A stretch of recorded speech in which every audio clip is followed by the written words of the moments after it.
Hello friends, good evening. Hope आप लोग अच्छे होंगे। फ्रेंड्स, आज की इस वीडियो में मैं बात करूंगा प्योरली फंडामेंटल एनालिसिस के बारे में। क्या इंपॉर्टेंट डेटा पॉइंट है जिससे हम इवैल्यूएट कर सकते हैं, वैल्यूएशन निकाल सकते हैं किसी भी प्रोजेक्ट का, वो मैं डिस्कस करूंगा। और ओवरऑल मार्केट में क्या चल रहा है वो सारी चीज़ें मैं आप लोग के साथ शेयर करूंगा। तो मेरे चैनल को सब्सक्राइब करें, वीडियो को लाइक करें, और हमेशा एक तरह डिस्क्लेमर, मैं कोई फाइनेंशियल एडवाइज़र नहीं हूँ, so please do your own research. Friends, काफ़ी टाइम से ऑलमोस्ट महीना दिन हो गया, दिसंबर से मार्केट में करेक्शन देखने को मिला है। और पिछले 2-4 दिन में काफ़ी जो करेक्शन है वो बहुत हेल्दी रहा है। मतलब पीपल आर फ्रस्ट्रेटेड, और वीक हैंड्स जो है, बहुत ज़्यादा जो वीक हैंड्स ऑलरेडी बाहर हो चुके हैं। तो $42,000 के आसपास बिटकॉइन है। पैनिक फियर का माहौल है, मैक्रो भी कहीं ना कहीं नेगेटिव है, और जो न्यूज़ है वो भी काफ़ी ज़्यादा नेगेटिव। मैनिपुलेशन भी बहुत चालू है मेन स्ट्रीम में, कोविड को लेके, या अभी फेड का जो रेट हाइक को लेके जो चीज़ें चल रही है। तो ये सब चीज़ों के चक्कर में मार्केट में एक अच्छा खासा करेक्शन देखने को मिल रहा है। और बहुत लोगों का ये भी मानना है कि हो सकता है कि 2018 जैसा बेयर मार्केट भी आ जाए। तो nobody is sure about it, और कोई भी ऐसा बंदा नहीं जो एग्जैक्टली टाइमिंग कर सके, इंक्लूडिंग माई सेल्फ। तो मुझे लगता है कि हम टाइमिंग करने के बजाय अगर फोकस रहे, टोकन स्पेसिफिक रहे और फंडामेंटल पे फोकस करें, जहाँ पे वैल्यूएशन चीप हो, फंडामेंटल स्ट्रांग हो, और उस एरिया को अगर हम फोकस करें तो वो ज़्यादा अच्छा है। मेरा जो मानना है वो ये है कि बॉटम कहीं ना कहीं आसपास है, और मुझे लग रहा है अभी बुल मार्केट इंटैक्ट है। और ये भी मेरा मानना है कि एक ब्रूटल बेयर मार्केट ज़रूर आएगा ग्लोबल मार्केट में और क्रिप्टो मार्केट में, बट अभी आई डोंट थिंक कि वो टाइम है। अभी एकदम से इमीडिएटली मेरे को नहीं लग रहा है ऐसा कुछ होने वाला है। हो सकता है 38,000, 40,000, $38,000, $40,000 के आसपास बॉटम बने, मार्केट थोड़ा साइडवेज जाए 15-20 दिन, महीना दिन, और फिर मार्केट में एक रैली देखने को मिले टुवर्ड्स मार्च अप्रैल, मार्च अप्रैल। मेरे को लग रहा है 2-3 महीना बहुत अच्छी रैली आ सकती है। कुड भी टोटली रॉन्ग, हो सकता है कि मार्केट एक रेंज में चला जाए, नीचे बिटकॉइन 30-32 हज़ार चला जाए और फिर ऊपर 45-50 हज़ार के आसपास। तो कुछ भी हो सकता है, बट मेरे को लग रहा है अभी के लिए बॉटम जो है कहीं ना कहीं आसपास है। और अगर अभी आपने सेल नहीं किया है ऊपर, तो I think this is not the time, not the right time to sell your assets, क्योंकि अभी बहुत ज़्यादा करेक्शन हो चुका है। अगर बेयर मार्केट भी आना है, किसी तरह का एक बहुत बड़ा क्रैश बना, तो एक एग्जिट पंप ज़रूर मिलता है। 2018 में भी मिला था और दोबारा भी मिल सकता है। तो don't take my words for granted, but मुझे लग रहा है कि ये टाइम सही नहीं है सेल आउट करने का। और मुझे लग रहा है कि बॉटम आसपास है या बॉटम बन चुका है। साइडवेज एक्शन थोड़े टाइम के लिए हो सकता है, फ्रस्ट्रेट करे और लोगों को बाहर करे। तो ये रही बात फ्रेंड्स मार्केट के ऊपर। अब बात करते हैं कुछ important fundamental data points analysis के बारे में। ये एक बहुत ही ज़बरदस्त आर्टिकल मेरे को मिला है। डेटा जो है वो टोकन टर्मिनल से लिया गया है। मैं टोकन टर्मिनल बहुत यूज़ करता हूँ। आप लोगों को रिकमेंड भी करूँगा कि आप फंडामेंटल एनालिसिस कर रहे हो तो डेफिनेटली टोकन टर्मिनल को आप चेकआउट करो। डून एनालिटिक्स भी बहुत अच्छा है, उसको भी आप चेकआउट करो। वहाँ पे आपको काफ़ी सारा डेटा मिल जाएगा जिससे आप इवैल्यूएट कर पाओगे अपने इन्वेस्टमेंट को। तो ये डीफाई के बारे में है, स्पेशली ये वाला आर्टिकल। इसमें बताया गया है कि कैसे डीफाई का जो फंडामेंटल है वो लगातार इम्प्रूव हो रहा है, चाहे वो अर्निंग है, चाहे यूज़र्स है, चाहे टीवीएल है। तो ये सारी चीज़ें जो है कहीं ना कहीं बहुत ऊपर जा रही हैं, बट प्राइस जो है वो बहुत नीचे है। और डीफाई जो है ऑलमोस्ट लोग भूल चुके हैं, और जो बड़े बड़े प्रोजेक्ट्स हैं वो 80, 90, 95% डाउन है। यहाँ पे कुछ प्रोजेक्ट्स के बारे में स्पेसिफिकली मेंशन किया गया है, जिसमें ये पहला जो टोकन है वो है मेकरडाओ। और मेकरडाओ के बारे में इस आर्टिकल में ये लिखा गया है कि जो टीवीएल है वो लगातार इंक्रीज हो रहा है फुली डाइल्यूटेड वैल्यूएशन के अगेंस्ट। यहाँ पे आप देखोगे टीवीएल जो रेशियो है वो 0.12 हो गया है, यानी कि टीवीएल वो बहुत ज़्यादा है इसके मार्केट कैप के अगेंस्ट। और ये चार्ट जो है वो टोकन टर्मिनल का है, जहाँ पे आप देख सकते हो ये फुल्ली डाइल्यूटेड जो मार्केट कैप है उसके अगेंस्ट जो टीवीएल है वो बहुत ऊपर जा रहा है। तो इसके लिए कैचअप प्ले हो सकता है। यहाँ पे आप ये जो है टीवीएल को कैच करने के लिए जा सकते हो। और जितनी बार ऐसा हुआ है पास्ट में, मतलब अगर फंडामेंटल बहुत अच्छा है और प्राइस डाउन जाता गया, तो एक ऐसा टाइम आया है जहाँ पे स्प्रिंग इफेक्ट देखने को मिला है और प्राइस जो है वो कैचअप के लिए गया है। तो ये सारी चीज़ें हैं, ये आर्टिकल को मैं डिस्क्रिप्शन में ऐड कर दूंगा। यहाँ पे आप देख सकते हो ये जो बोरो वॉल्यूम है वो 9 बिलियन का है। यहाँ पे बोरोइंग वॉल्यूम के साथ फुल्ली डाइल्यूटेड मार्केट कैप को कंपेयर किया गया है, यानी कि जो बोरोइंग वॉल्यूम है वो लगातार ऊपर की तरफ जा रहा है, ये जो पिंक कलर है, और ये फुल्ली डाइल्यूटेड जो मार्केट कैप है वो नीचे जा रहा है इसके अगेंस्ट। तो ये सारी चीज़ें हैं, काफ़ी इंटरेस्टिंग है। और यहाँ पे पी रेशियो की भी बात करी जा रही है, जिसका एनुअलाइज रेवेन्यू जो है मेकरडाओ का वो ऑलमोस्ट 150 मिलियन है। पी रेशियो जो है वो 15-16 का पी है, प्राइस टू अर्निंग रेशियो। बहुत इंपॉर्टेंट रेशियो होता है, अगर आप बात करें ट्रेडिशनल मार्केट में पी रेशियो बहुत काम आता है। तो यहाँ पे इन्होंने जो टाइटल है वो है द डिसेंट्रलाइज सेंट्रल बैंक, मतलब मेकरडाओ को एक बैंक बताएगा। और आने वाले टाइम में इंस्टीट्यूशन भी आ रहे हैं, और मेरे को लग रहा है डीफाई जो है वो $multi-trillion इंडस्ट्री को डिसरप्ट कर रहा है। और आने वाले टाइम में बहुत जो बड़े बड़े बैंक्स हैं, बड़े बड़े इंस्टीट्यूशंस हैं, वो डीफाई को एक्सेस करेंगे, और डीफाई एक बहुत बड़ा जो है वो टूल बन जाएगा। यानी कि DeFi might replace the existing banking system, जो बैंकिंग फाइनेंस सिस्टम है उसको रिप्लेस कर सकता है। तो अगर मैं आपको एक ट्रेडिशनल बैंक से कंपेयर करूं मेकरडाओ का वैल्यूएशन, तो definitely you will see the difference कि कितना ज़्यादा ओवरलुक्ड है डीफाई इंडस्ट्री। तो डीफाई इंडस्ट्री के अंदर आप अगर मेकरडाओ की बात करूं तो 15 का पी है। अगर मैं बात करूं ईपीएस का, तो ईपीएस भी इसका बहुत शानदार है। ईपीएस होता है earning per share. Earning per share बहुत इंपॉर्टेंट रेशियो है, मतलब पर शेयर के अगेंस्ट जो कंपनी है वो कितना अर्न कर रही है। तो ईपीएस जितना ज़्यादा होगा उतना ज़्यादा अच्छा होगा कंपनी के लिए, कंपनी जो है रेवेन्यू जनरेट कर रही है। तो जो ईपीएस निकालने का फॉर्मूला है वो ये है, कंपनी का जो एनुअल प्रॉफिट है, मैं यहाँ पे इसको प्रॉफिट मानूंगा। जो फीस है उसको मैं प्रॉफिट कंसिडर करूंगा, क्योंकि किसी तरह का बहुत ज़्यादा एक्सपेंस नहीं होता इन प्रोटोकॉल्स में, क्योंकि ये स्मार्ट कॉन्ट्रैक्ट्स के थ्रू रन करते हैं, तो कोई ऑफिस नहीं है, कोई इतना स्टाफ नहीं है। तो मैं इसको कंसिडर करता हूँ एज प्रॉफिट, इस रेवेन्यू को। तो 146 मिलियन का इसका जो है वो रेवेन्यू है, और आउटस्टैंडिंग जो शेयर है, जो सर्कुलेटिंग सप्लाई है, मैं पूरा ही ले रहा हूँ सप्लाई, वो है 1 मिलियन मेकरडाओ का। तो इसका जो ईपीएस है वो $146 का है, जो कि बहुत ही ज़्यादा हेल्दी है, मतलब ज़बरदस्त ईपीएस इसको बोलते हैं। अगर आप इसको इंडियन रुपीज़ में कैलकुलेट करो तो 11,000 का इसका ईपीएस है मेकरडाओ का।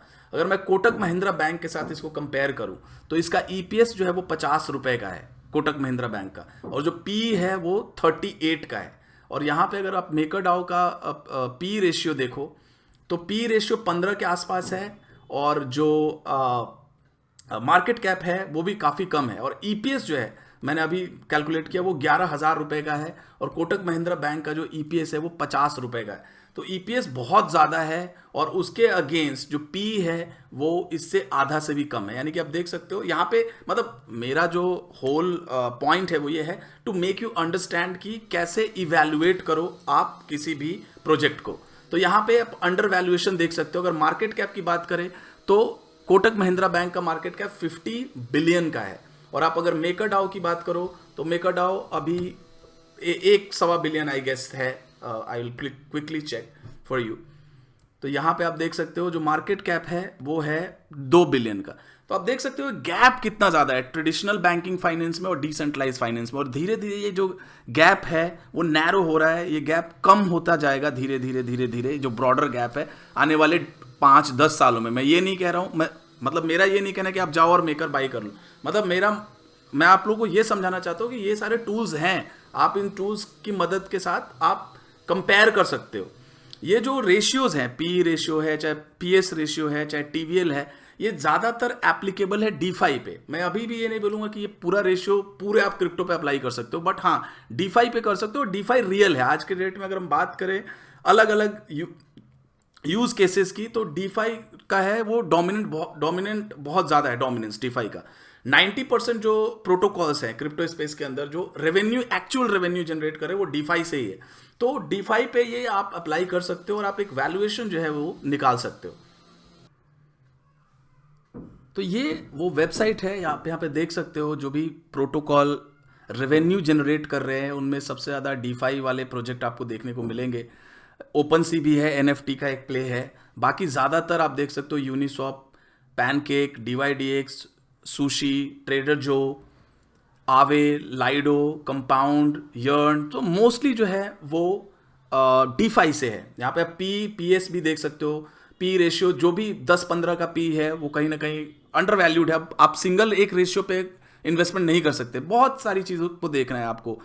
कम्युनिटी कैसी है, डेवलपर एक्टिविटीज़ कितनी है, यूज़र्स इंक्रीज हो रहे हैं नहीं हो रहे हैं, मतलब नए वॉलेट लोग क्रिएट कर रहे हैं या नहीं कर रहे हैं, मतलब नए यूज़र आ रहे हैं नहीं आ रहे हैं, यूज़र एडॉप्शन कैसा है, टीवीएल कैसा है, प्रोडक्ट कैसा है, मतलब कॉम्पिटिटिव एडवांटेज है या नहीं है। तो बहुत सारी चीज़ों को कंबाइन करना है। बट अगर बात करें बड़े प्रोटोकॉल्स की, ब्लू चिप डिफाई की, तो ये बहुत ही मैं बोलूँगा अच्छा मैट्रिक्स होगा वैल्यूएशन निकालने का। यहाँ पे अगर मैं बात करूँ DYDX की, तो DYDX का जो एनुअल रेवेन्यू है वो ऑलमोस्ट 500 मिलियन का है, और इसका मार्केट कैप जो है वो भी ऑलमोस्ट बराबर है, यानी कि वैल्यूएशन बहुत सस्ता है। अगर मैं आपको एक सिंपल वर्ड में बताऊं कि यानी कि जितना भी कंपनी का वैल्यूएशन है उतना वो एनुअली कमा रही है कंपनी, इसका मतलब ये होता है। यहाँ पे मैंने DYDX का, यहाँ पे आप देख सकते हो एनुअलाइज रेवेन्यू जो है वो 416 मिलियन का है, पीई जो है वो 17 का है, और 30 डेज का इसका जो रेवेन्यू है वो है ऑलमोस्ट 33 मिलियन का। मैंने इसको कंपेयर किया परपेचुअल के साथ, जो सिमिलर फील्ड में है। परपेचुअल भी एक डेरिवेटिव एक्सचेंज है, और अगर आप देखोगे कंपैरिजन, तो यहाँ पे जो रेवेन्यू इसमें बहुत बड़ा गैप है। एनुअलाइज जो रेवेन्यू मात्र 27 मिलियन का है पर्प का, और इसका 416 मिलियन का। अब गैप देखो कितना ज़्यादा है, 15-18 टाइम्स का गैप है रेवेन्यू में। और अगर आप ट्रेडिंग वॉल्यूम देखो तो 555 बिलियन का इसका ट्रेडिंग वॉल्यूम है, और इसका ट्रेडिंग वॉल्यूम 27 बिलियन का है। ये मतलब एनुअल जो इनके प्लेटफॉर्म का जो ट्रेडिंग वॉल्यूम है उसकी मैं बात कर रहा हूँ। पी जो है वो 50 का पी इसका है, यानी कि पी मल्टीपल इसका ज़्यादा है, और इसका जो पी मल्टीपल है वो मात्र 17 का है। अगर मैं बात करूं मार्केट कैप की तो ऑलमोस्ट बराबर है, इसका 529 मिलियन का मार्केट कैप है और पर्प का 500, पर्प ज़्यादा है परपेचुअल। तो आप देख सकते हो मार्केट कैप सिमिलर है, बट जो फंडामेंटल्स हैं, जो अर्निंग है, जो वॉल्यूम है, वो DYDX का बहुत ज़्यादा है। यानी कि DYDX इस लिहाज से बहुत सस्ता है, बहुत ही ज़्यादा सस्ता है इन कंपैरिजन विथ परपेचुअल। तो मैं ये नहीं कह रहा आप जाओ आप DYDX बाई कर लो, ऐसा कुछ नहीं। मैं आपको एक मैट्रिक्स दिखा रहा हूँ, डेटा पॉइंट दिखा रहा हूँ। हालांकि इसका जो है सप्लाई बहुत आनी है, तो ये भी एक आप इस चीज़ को कंसिडरेशन में रखना है। लेकिन सितंबर तक जो इसकी सप्लाई है वो मेरे ख्याल से 131 मिलियन के आसपास सप्लाई आएगी, यानी कि ऑलमोस्ट यहाँ से डबल। फिर भी इसका 1 ही बिलियन का मार्केट कैप होता है सितंबर तक, अगर मैं फुल्ली डाइल्यूटेड सितंबर तक का लेके चलूँ तो। और यहाँ पे आप देखोगे फुल्ली डाइल्यूटेड वैल्यूएशन के अगेंस्ट TVL जो है इसका 7 का है, बट परपेचुअल का बहुत ज़्यादा है, 55 का है। तो मतलब परपेचुअल से हर लिहाज से DYDX सस्ता है। तो मेरे कहने का मतलब ये है कि अगर मार्केट साइडवेज जा रहा है, किसी तरह का नेगेटिव मार्केट करेक्शन में है, तो you have to utilize this time और टू अंडरस्टैंड द वैल्यूएशन के लिए आप ये सारे टूल्स को जो है वो यूज कर सकते हो। Try to learn new skills in this choppy market, ज़्यादा ज़रूरी है। इससे आप और ज़्यादा अच्छा डिसीजन ले पाओगे, आपके अंदर कन्विक्शन आएगा कि नहीं मैंने रिसर्च किया और मेरे को लग रहा है कि नहीं यार इसका वैल्यूएशन इतना होना चाहिए। आप चाहो तो ड्यून एनालिटिक टूल का भी यूज़ कर सकते हो, और आप इंपॉर्टेंट मैट्रिक्स को देख सकते हो। यहाँ पे आप DYDX के यूज़र्स को अगर आप देखो तो इंक्रीमेंट कैसे हो रहा है आप देख सकते हो। 2020 में यहाँ पे 10,000 के आसपास यूज़र्स थे, फिर यहाँ पे आप देख सकते हो 2021 में 58,000। तो आप year on year, month on month आप देख सकते हो कि कितने % का इंक्रीमेंट यूज़र बेस में हो रहा है, यानी कि एडॉप्शन में। तो फ्रेंड्स, फोकस ऑन फंडामेंटल्स अगर किसी तरह का साइडवेज मार्केट, नेगेटिव मार्केट लंबे टाइम के लिए होता है, तो आई थिंक ये चीज़ आपको बहुत मदद कर सकती है। आप इन्फॉर्म डिसीजन ले पाओगे, ये आप टूल इसको यूज़ कर सकते हो। यहाँ पे सुशी स्वैप भी मेरे को बहुत अच्छा लग रहा है, इसका भी मैट्रिक बहुत अच्छा है। TVL 5 बिलियन का है, मार्केट कैप 1.3 बिलियन का है। PS रेशियो बहुत सस्ता है, PS रेशियो भी बहुत इंपॉर्टेंट है, प्राइस टू सेल्स रेशियो, जहाँ पे जो फुल्ली डाइल्यूटेड मार्केट कैप है उसको आप एनुअल रेवेन्यू से डिवाइड कर सकते हो। तो I think one of the best PS ratio है सुशी स्वैप का, यहाँ पे देख सकते हो नंबर 4 पे है। अब क्विक स्वैप, पैनकेक स्वैप भी है, इसका भी PS रेशियो बहुत अच्छा है। BenQ भी है, बट ये जो तीनों है वो अलग चेन पे है, तो मेरे को इतना कॉन्फिडेंस नहीं आता इथेरियम चेन के अलावा, मतलब कौन ब्लॉकचेन सर्वाइव करेगा in next 2-3-5 years. I have doubt on these, but still pancake का वैल्यूएशन बहुत ही ज़्यादा अच्छा, मतलब बहुत अंडर वैल्यूड है। पैनकेक का PE भी 10 का है, बहुत अच्छा है। PS रेशियो भी बहुत कम है, TVL 5 बिलियन का है, तो ये भी बहुत अच्छा इसका मतलब अंडर वैल्यूड मैं बोल सकता हूँ, बट मैंने पर्सनली इन्वेस्ट नहीं किया है क्योंकि मेरे को एक डाउट रहता है कि अदर चेन कितने डिसेंट्रलाइज हैं, कितने सेंसरशिप रेजिस्टेंट हैं। ये सारी चीज़ें बहुत इंपॉर्टेंट हैं इन लॉन्ग रन। यर्न का भी काफ़ी अच्छा आप देख सकते हो, ये रेशियोज बहुत अच्छा है, PS5 का है, P13 का है। आप रेवेन्यू भी इसका 18 मिलियन का, ये 30 डेज का। तो ये सारी चीज़ें आप देखो, जस्ट प्ले अराउंड और सीखो, सीखना बहुत ज़रूरी है। और आई थिंक आज के लिए इतना ही। मैं और वीडियो आप लोग के लिए लेके आऊँगा। Thank you very much, have a great day.